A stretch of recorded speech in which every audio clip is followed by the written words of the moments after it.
मनपूर्वक सहर्ष स्वागत करतोय।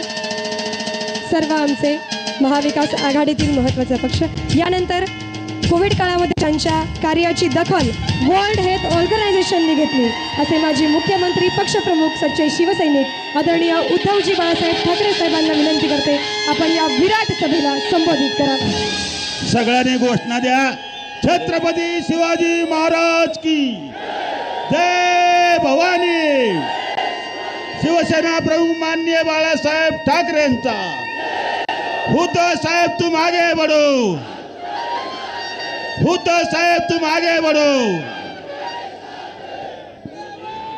आदरणीय शिंदे साहेब, आदरणीय आडाम मास्टर, व्यासपीठावरील महाविकास आघाडीचे सर्वच मान्यवर नेते, ते राहू दे, ते नावच मला ते पाहिजे होते, आणि जमलेल्या माझ्या तमाम देशभक्त बांधवांनो, भगिनी आणि मातांनो,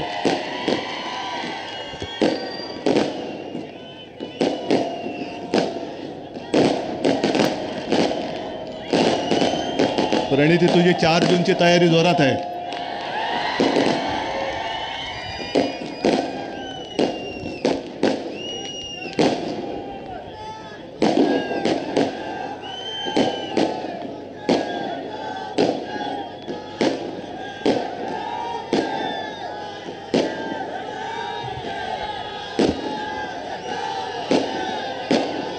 थांबा, आधी ते थांबू द्या। बरं ठीक आहे, तुम्ही सगळे ज्या तयारीने चालाय नाही ते राहू दे, नाव कठीण आहे म्हणून मी लिहून ठेवलेलं नाही। बऱ्याच दिवसानंतर मी नाही, हे नको, हे नको मला, हे नाव फक्त जरा विचित्र आहे म्हणून मी घेतलेलं। बऱ्याच दिवसानंतर सोलापूरमध्ये आलोय। आजपर्यंत ज्या वेळेला आलो त्या वेळेला मी कोणासाठी आलो होतो तुम्हाला माहिती आहे, आणि आज जे आलो ते त्यांना गाडा म्हणून सांगायला आलेलो आहे। शिंदे साहेब, आपण बाळासाहेबांची आठवण काढली, आणि तुम्हालाही कल्पना असेल की सुशील कुमारजी आणि आपले बाळासाहेब हे अतिशय जवळचे मित्र। या दोघांनी एक पथ्य जरूर पाळलं की राजकारण आणि आपली मैत्री यांची भेसळ नाही होऊ दिली। जी मतभिन्नता होती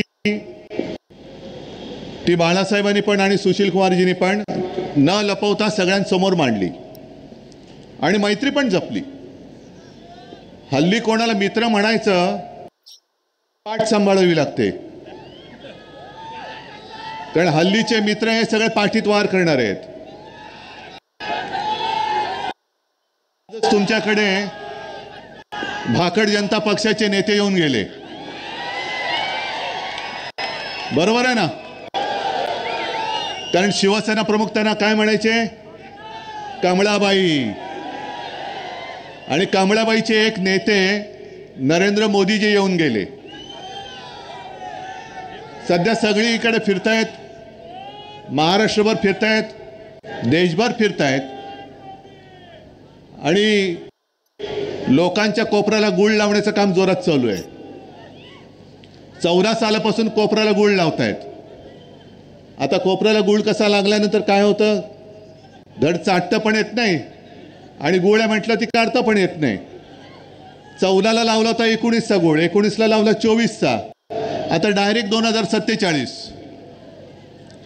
आज ते जे काय बोलले त्यांच्याबद्दल मी बोलणार आहेच।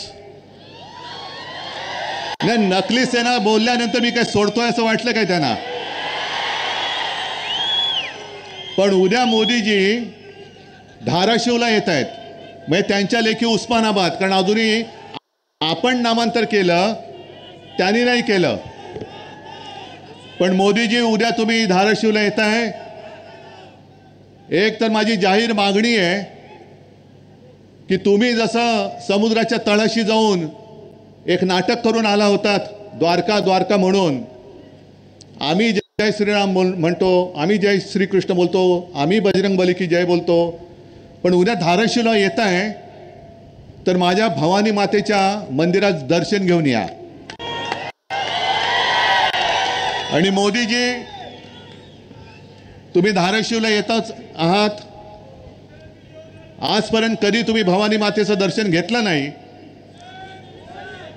निदान उद्या तुमच्या भाषणाची सुरुवात करताना माझ्या भवानी मातेचं जे काही तुमच्याकडे लिहून दिलेलं असेल, तुमच्या भाषण लिहिणाऱ्यांनी, ते कौतुक तरी करा. तुळजा भवानीचे आशीर्वाद घेऊन असं काहीतरी बोला. आणि जर तुम्ही बोलला नाहीत तर तुमच्या मनात माझ्या महाराष्ट्राबद्दल आणि माझ्या भवानी मातेबद्दल आकस आहे असं संपूर्ण महाराष्ट्र समजेल. आणि जर तुम्ही बोललात तर तुमचा नोकर जो निवडणूक आयोग बसलेला आहे त्याला म्हणा, माझ्या शिवसेनेचं जे मी मशाल गीत केलं त्याच्यात जय भवानी जय शिवाजी, त्यातल्या जय भवानीला तो आक्षेप घेतलाय, त्याला म्हणा घरगड्या तू तो आक्षेप बाजूला काढ. आणि जर गुन्हा दाखल होणार असेल तर उद्धव ठाकरेंबरोबर नरेंद्र मोदींवरती सुद्धा गुन्हा दाखल झाला पाहिजे. एक तर उद्या तुम्ही जय भवानी बोला, नाहीतर नका बोलू. महाराष्ट्र वाट बघतोय, महाराष्ट्र वाट बघतोय. हे सगळीकडे त्यांचं जे काय चाललंय थोतांड, आज परत एकदा ते आपल्या शिवसेनेला, ज्या शिवसेनेने आज या सगळ्या माझ्या भगव्या टोप्या नाही आहेत, ह्या मशाली आहेत पेटलेल्या, या मशाली पेटल्या आहेत. आणि कालपर्यंत तुम्ही आमचं प्रेम अनुभवलात, आता मशालीची धग काय असते ते बघा. या मशालीच्या धगेमध्ये तुमचं कमळ नुसतं मळ राहिलंय, ते कसं कोमेजतं ते बघा.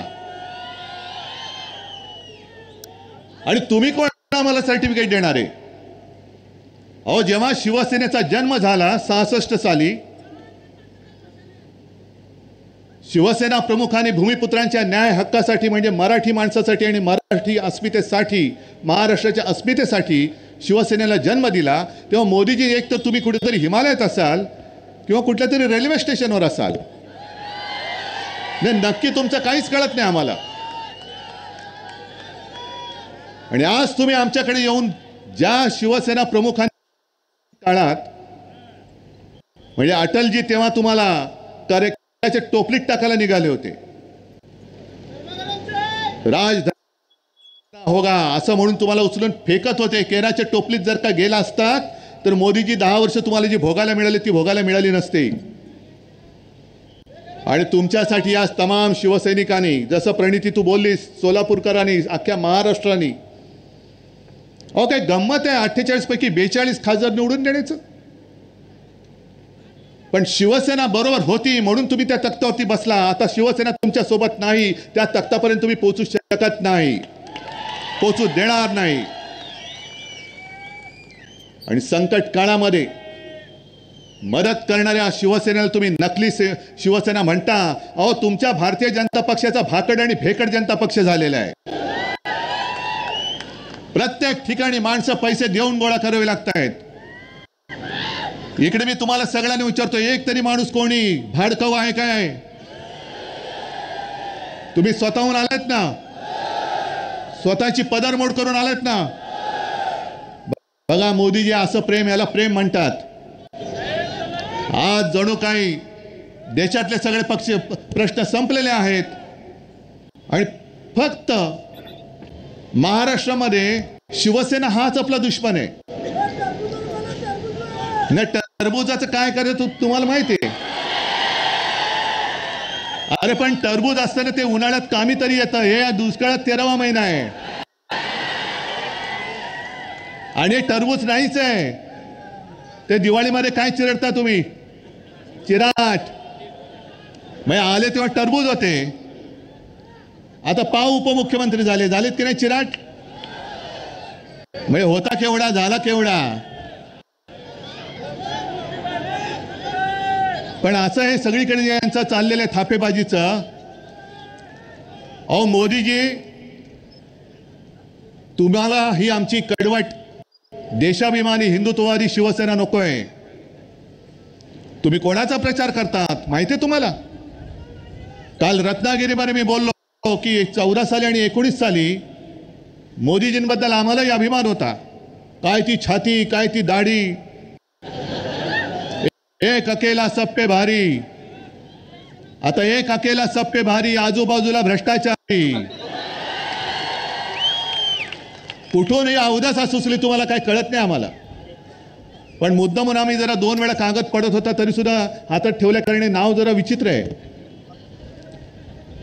आमच्यासारखे कडवट शिवसैनिक जे देशासाठी, सुशील कुमार तुम्ही जे बोललात ना, सर्व धर्म समभाव, शिवसेना प्रमुखांनी प्रत्येक वेळेला सांगितलं की आमचं हिंदुत्व आहे, आमचं राष्ट्रीयत्व आहे. जो या देशाला आपलं मानतो तो आमचा आहे. आणि अशी यांना शिवसेना नकोय. ही यांना नकली शिवसेना वाटते. मी तुम्हाला सगळ्यांना सांगतो, तुम्ही युट्यूब बघता का? मग घरी गेल्यावरती इकडे नका चालू करू, नाही तर माझं भाषण अर्धवट राहील. घरी गेल्यानंतर मुद्दामून ते रवीश कुमार म्हणून आहेत पत्रकार, त्यांनी आज एक व्हिडिओ टाकलेला आहे, भारत का सबसे बडा सेक्स स्कॅन्डल. बाजूच्या राज्यातला एक काय त्याचं नाव प्रज्वल रेवन्ना, मला असं वाटतं देवेगौडांचा नातू, माहिती आहे ना. आणि त्याचे कितीतरी असे पाहून ते व्हिडिओ बाहेर आलेत. आणि मोदीजी स्टेजवरनं त्यांना सांगतायत की या प्रज्वलला मत दिलं म्हणजे माझे हात बळकट होतील. हे असे तुमचे कळकट हाताचे बळकट हात, हे अशी माणसं तुम्हाला पाहिजेत. ही संस्कृती तुम्ही जपलीत. अरे अटलजींचा आत्मा तिकडे रडत असेल ढसाढसा की कोणाच्या नाकर्त्याच्या हातामध्ये आज भारतीय जनता पक्ष आहे. बरं, ही घराणेशाही त्यांना चालते. जे सेक्स स्कॅन्डल करतात मोदीजी, त्यांची घराणेशाही तुम्हाला चालते, त्यांना तुम्ही पाठिंबा देता, व्यासपीठावर घेऊन मिठ्या मारता, काय त्यांचा प्रचार तुम्ही करता. पण शिवसेना प्रमुखांची घराणेशाही ती नाही चालत तुम्हाला. अहो, आमची घराणेशाही जनता बघेल. आणि मी अनेकदा त्यांना आव्हान दिले, आज सुद्धा तुमच्या साक्षीने देतो, सोलापूरच्या साक्षीने देतो. मला अभिमान आहे माझ्या आई वडिलांचा. आणि मोदीजी, मी माझ्या 7 पिढ्यांचा पूर्ण इतिहास मांडायला तयार आहे. तुम्ही तुमच्या 7 पिढ्यांचा मांडा आणि जनतेला ठरू द्या कोणती घराणेशाही पाहिजे ती. माझी तयारी आहे, चला होऊन जाऊ द्या. आज सुद्धा ते आले, कारण आता लोकांच्या मनामध्ये एक शंका, ही शंका नाहीये, हे सत्य आहे. कारण त्यांची जी 10 वर्षातली कारकीर्द बघितली, तर ती कारकीर्द बघितल्यानंतर 10 वर्ष त्यांनी जे काय केलं, आणि ते म्हणतात हा तो ट्रेलर होता, चित्रपट अजून बाकी आहे. या ट्रेलरमध्ये त्यांनी शिवसेना चोरली, गद्दारांच्या हातामध्ये दिली, हा ट्रेलर होता. म्हणजे इकडे या सभेत शेतकरी कोण आलेत का रे? आलेत ना. आता पुढचा ट्रेलर हा आमचा झाला, आता पुढचा चित्रपट तुमचा नाही झाला तर? म्हणजे जसं माझ्या शिवसेनेच्या 7/12वरती गद्दारांचं नाव लिहिलं, तसं तुमच्या 7/12वरती यांच्या सुटाबुटातल्या मित्रांचं नाव लिहिलं तर तुम्ही जाणार कुठे? आहे एक तरी यंत्रणा तुमच्या हातात राहील, तुमच्या पाठीशी राहील. आणि घटना बदलण्याचं जे काही यांचं स्वप्न आहे, म्हणून 400 पार करायचे होते. पण अश्वमेधाचा घोडा नव्हता यांचा, अश्वमेधाचं खेचर होतं, ते आढळलेलं आहे आता. अरे अश्वमेधाला सुद्धा घोडा लागतो रुबाबदार, हे खेचर आहेत. गाडो म्हणा, काही म्हणा. आणि त्यांचं ओझं जे वाहतात त्यांना वाटतं तो घोडा आहे. आणि यांना घटना का बदलायची? यांना घटना का बदलायची? कारण यांच्या मनामध्ये महाराष्ट्राबद्दल जो आकाश आहे, म्हणून त्यांनी महाराष्ट्राची अस्मिता जपणारी शिवसेना संपवण्याचा नीच डाव करण्याचा प्रयत्न केला. जय भवानी या शब्दाला त्यांनी आक्षेप घेतला. आणि आता घटना का बदलायची माहितीये? ज्या महाराष्ट्राच्या सुपुत्राने डॉक्टर बाबासाहेब आंबेडकर, ज्यांना आपण महामानव म्हणतो, दैवत, एक साधा दलित कुटुंबामध्ये जन्मलेला माणूस एवढा बुद्धिमान होऊ शकतो आणि देशाची घटना लिहू शकतो, आणि त्या घटनेवरती आम्ही देश चालवायचा? नाही होणार. महाराष्ट्राच्या सुपुत्रांनी लिहिलेली, एका साध्या माणसाने लिहिलेली घटना, मोदीजी तुम्ही त्याच्यासाठी म्हणून तुम्ही बदलायला निघालेले आहात. पण तुम्हाला काय वाटतं? तुमच्या एकट्याच्या डोक्यात आलं म्हणून काय देशाच्या डोक्यात येईल? तुमच्यामध्ये जर का भाजपामध्ये जर का हिंमत असेल तर ज्या घटनेवरती हात ठेवून तुम्ही शपथ घेतली त्या घटनेला ती घटना मोडण्यासाठी पुन्हा हात लावून बघा. संपूर्ण देश पेटून उठल्याशिवाय राहणार नाही. आकस आकस म्हणजे किती ठेवायचं मनामध्ये आकस. आज ते जे काय बोलतायत की आरक्षण रद्द करण्याचा मार्ग आम्हाला कदापि मंजूर नाही, हे घेऊन आम्हाला कदापि मंजूर नाही. चांगली गोष्ट आहे, टाळ्या वाजवायला चांगलं वाक्य. आरक्षण रद्द करण्याचा मार्ग तुम्हाला मान्य नाही तर गेले 5 वर्ष माझ्या महाराष्ट्रामध्ये जे समाज आरक्षण पाहिजे म्हणून रस्त्यावरती उतरलेत. सुशील कुमारजी, मला वाटतं कदाचित याच सोलापूरमध्ये अटलजींची सभा झाली होती आणि त्या अटलजींनी वचन दिलं होतं धनगर समाजाला, बरोबर आहे ना, की माझं सरकार आल्यानंतर मी तुम्हाला आरक्षण देईन. पंढरपूरला दिलं होतं विठ्ठलाच्या साक्षीने. किती खोटं बोलायचं. अहो, विठ्ठलाच्या साक्षीने दिलेलं वचन तुम्ही, अटलजींची वर्ष गेली, यांची 10 वर्ष गेली, मध्ये माझा मराठा समाज उभा राहिला, पण आरक्षण द्यायला तयार नाहीत. आणि आरक्षणाला आम्ही धक्का लावणार नाही. मग द्यायचं होतं ना आरक्षण. आणि संपूर्णपणे हे आरक्षण देणं 50% वरती जाऊन आरक्षण देणं हे लोकसभेच्या हातामध्ये. मी वारंवार सांगितलेलं आहे, ज्याप्रमाणे त्यांनी दिल्ली म्हणजे केजरीवाल सरकारचे अधिकार कोर्टाने त्यांना दिल्यानंतरही तत्काळ लोकसभेमध्ये पाशवी बहुमताच्या जोरावरती तो निर्णय बदलला आणि दिल्ली सरकारचे, केजरीवाल सरकारचे अधिकार काढून घेऊन स्वतःच्या हातात घेतले. तसे माझ्या आरक्षणाच्या बाबतीचा निर्णय मोदीजी तुम्ही आजपर्यंत लोकसभेत का घेतला नाही हे उद्याच्या सभेत आम्हाला सांगा. आम्हाला उद्याच्या सभेत. आरक्षण काढणं आम्हाला मंजूर नाही. अहो, आरक्षण काढण्याची हिंमत करून दाखवा तुम्ही.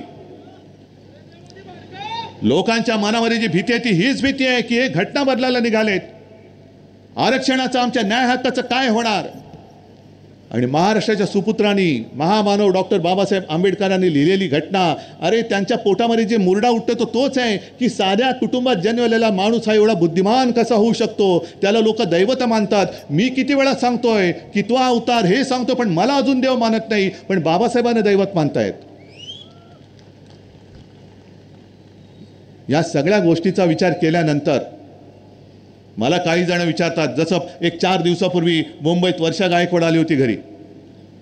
मला प्रेसने विचारलं, शिवसेनेची मतं काँग्रेसला ट्रान्सफर होणार का. म्हटलं का नाही होणार, कारण काँग्रेसच्या हातामध्ये आज मशाल आहे. त्याच्यामुळे हातामध्ये मशाल घेऊन आम्ही विजयाची तुतारी फुंकणार आहोत. काय प्रॉब्लेम आहे तुम्हाला, काय अडचण काय. भाजपा म्हणजे ब्रह्मदेव नाहीये. भाजपा म्हणेल तेच हिंदुत्व, भाजपा म्हणेल तोच देशप्रेमी, आणि भाजपच्या विरुद्ध बोलेल तो देशद्रोही. हे नाही, हे ब्रह्मदेव नाही आहात तुम्ही. आणि पुन्हा एकदा सांगतो मोदीजी, तुम्ही आम्हाला जे नकली म्हणून हिणवता आहात, नकली शिवसेना म्हणाला, मी परत सांगतो, नकली बोलायला ती तुमची डिग्री नाही आहे, ही असली शिवसेना आहे. आणि या शिवसेनेचा दणका काय असतो तो तुम्हाला 4 जूनला महाराष्ट्राच्या मतपेट्या उघडल्यानंतर कळेल. आज सोलापूरचे जे प्रश्न आहेत, आज महाराष्ट्र तहानेने व्याकुळ झालेला आहे. सोलापूरचे प्रश्न आहेत, पाण्याचा प्रश्न आहे. प्रणिती, तू सगळं व्यवस्थित सांगितलेलं आहेस. म्हणजे मी मुख्यमंत्री म्हणून जेव्हा प्रणिती बोलायची सभागृहात ते मी ऐकलेलं आहे. आणि हाच आवाज आपल्याला लोकसभेमध्ये पाठवायला पाहिजे, हाच पाठवायला पाहिजे. आणि या भाकड जनता पक्षाची जी नीती आहे, वापरा आणि फेकून द्या, वापरा आणि फेकून द्या. शिवसेनेचा वापर केला. 14 साली पंतप्रधानपदी बसले. 14 सालीच ऑक्टोबरमध्ये अचानक आपली युती तोडून टाकली. काय कारण होतं. 19 साली सुद्धा पंतप्रधानपदी बसले. मी तुळजाभवानीची शपथ घेऊन सांगितलं की मी बाळासाहेबांना दिलेलं वचन आहे की शिवसेनेचा मी मुख्यमंत्री करून दाखवेन. आणि हे वचन अमित शहाना मी सांगितलं होतं, त्यांनी मान्य केलं होतं, पण मोडला शब्द.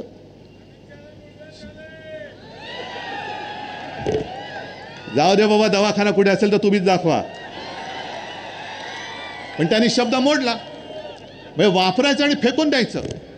आता मला सांगा, गेल्या वेळेला आपल्या इथले खासदार कोण होते हो ज्यांच्या प्रचारासाठी शिवसैनिक सुद्धा आले होते?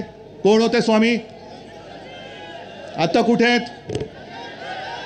गेल्या वेळेला का दिले होते? कारण त्यांच्या भक्तांची मतं पाहिजेत, बरोबर ना? आता त्या भक्तांना विचारा, हे अंधभक्त भाजपचे एवढे मातलेत की गेल्या वेळेला तुमचा वापर केला आणि दिला फेकून. बरं, प्रमाणपत्राचा जर का प्रश्न असेल तर अमरावतीमधला प्रमाणपत्राचा प्रश्न कसा सोडवलात? तसा तुम्ही स्वामींचा का नाही सोडवलात? अरे स्वामी होते ना, स्वामी आहेत ना, हिंदुत्ववादी आहेत ना, मग सोडवायचा होता ना प्रश्न, का नाही सोडवलात तुम्ही?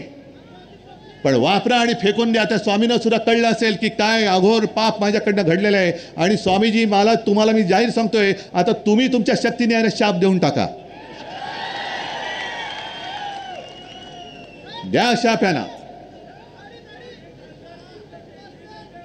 300 जागा मिळाल्यानंतर सुद्धा त्यांनी 370 कलम जरूर दूर केला. आम्ही पाठिंबा दिला. काश्मीरचा 370 कलम दूर केला, शिवसेनेने पाठिंबा दिला, उघड पाठिंबा दिला.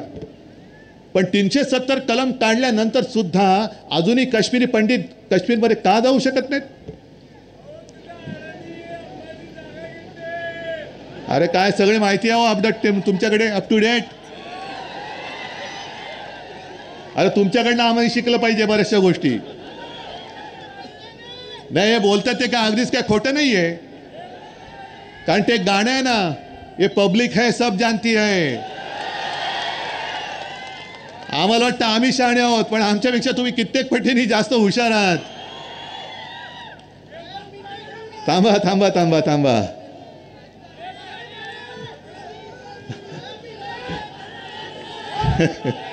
तुम्ही असं मध्ये बोललात तर मला पण हसायला येतं. मग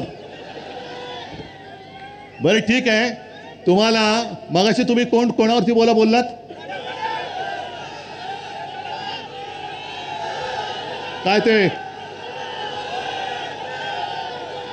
टरबूज म्हणजे कोण? म्हणजे कोण? अरे म्हणजे मध्ये मी त्याला फडतूस बोललेले ते. आता नाही मी बोलत आहे, नाही तर सांगतील पुन्हा फडतूस बोलले. मी त्यांना फडतूस बोललो होतो, आता बोलत नाही. मी त्यांना कलंक पण बोललो होतो, पण आता बोलत नाही. कारण त्याला फार वाईट वाटतं ते. त्यांनी परवा एक आमच्या इकडे विनोद केला रायगडमध्ये. ते म्हणाले बाकीची कामं सोडून द्या, म्हणजे कामं नाही केली मोदींनी, हे त्यांनी स्वतः सांगितलं. पण निदान मोदीजींनी करोना काळात आपल्याला लस दिली म्हणून आपण जिवंत राहिलो. म्हणजे जे काय संशोधक आहेत ते काय गवत उपटत बसले होते? मोदी एवढे सगळं ब्रह्मांड त्यांना माहिती आहे. मोदीजींनी लस बनवली.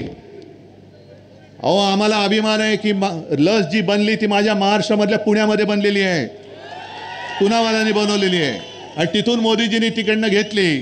पण मोदीजींनी जरी लस दिली असली तरी मोदीजींनी लस ती अशी काय हवेत नाही सोडली. खेड्यापाड्यामध्ये महाराष्ट्र सरकारने शासन यंत्रणा वापरून प्रत्येकाला लसीकरण केलं होतं. महाराष्ट्र सरकारच्या यंत्रणेचं कौतुक केलं पाहिजे तुम्ही.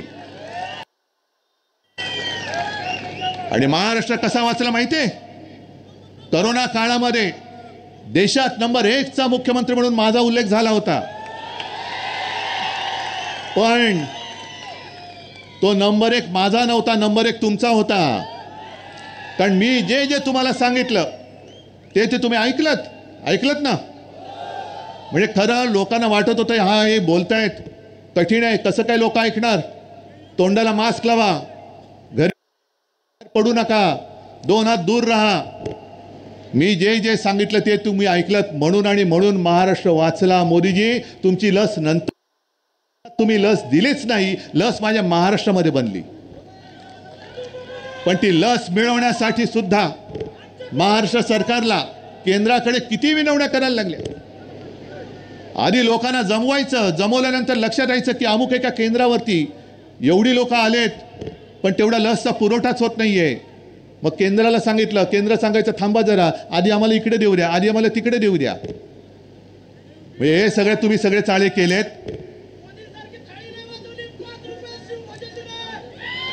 सगळं माहिती आहे तुम्हाला. बरं जाऊ द्या, करोनाचा विषय तुम्हाला माहिती आहे. मला सांगा 10 वर्षामध्ये खरंच प्रामाणिकपणे हात वर करून सांगायचं किती जणांच्या खात्यात 15 लाख रुपये आलेत? एकाने तरी हात वर करून सांगायचं. आलेत? नाही आले. कोण देणार होतं बोलले? मोदी. आणि भाजपच्या खात्यात किती आले?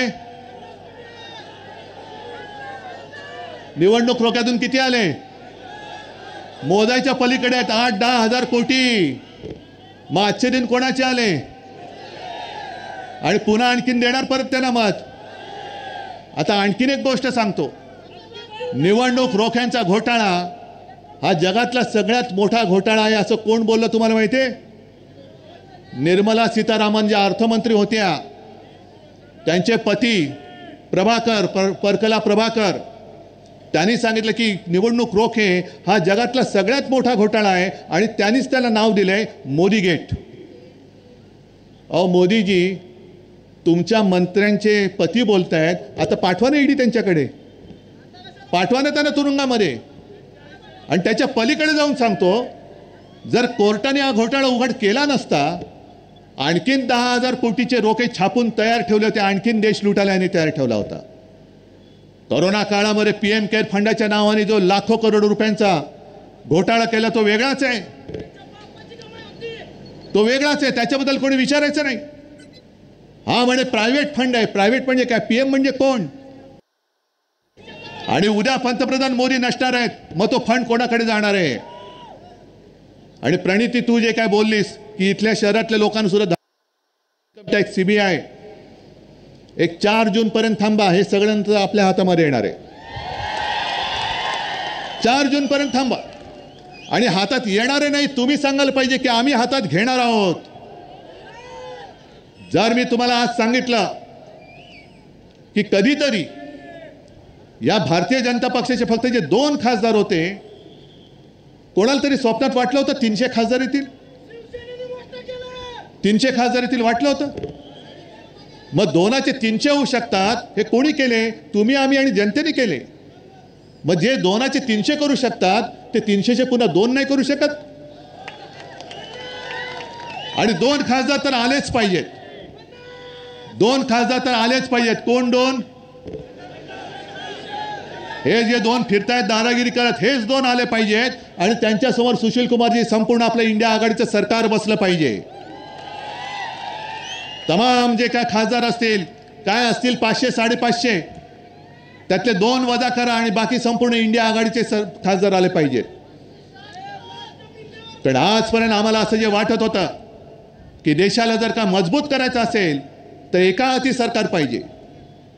पण एका हाती सरकार दिल्यानंतर आज जो काय अनुभव येतोय, आता एका पक्षाचं सरकार चालणार नाही, एका व्यक्तीचं तर मुळीच चालणार नाही. कारण एका व्यक्तीच्या हातामध्ये जर का सगळा देश दिला तर आजच जो हुकुमशाह बनलाय तो उद्या जुलमी हुकुमशाह होईल.